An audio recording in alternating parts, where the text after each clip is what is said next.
la clase de literatura. El día de hoy vamos a aprender sonidos. Sí, vamos a aprender los sonidos de las letras. Y para eso está nuestra amiga Helen, que nos ayudará a repetir los sonidos. Y tenemos unas letras acá, así. Vamos a empezar con esta letra. ¿Sabes qué letra es esta? V. Muy bien, letra V hace va, va, va. Va, va, va. Muy bien. Ahora vamos a ver esta otra letra. Mira, esta es... ¿Sabes qué letra es esta? Letra Z. Muy bien, letra Z.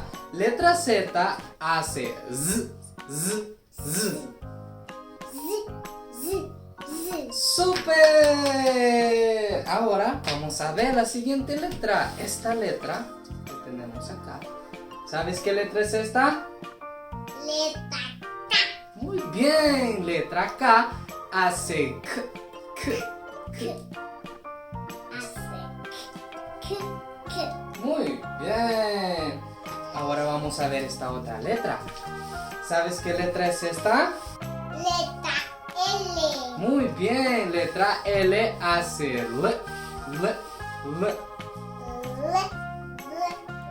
Muy bien. Y por último vamos a hacer esta letra. Letra F. Muy bien, letra F hace f, f, f.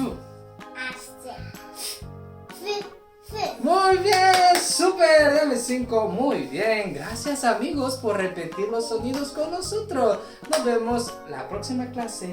Adiós Adiós, amigos.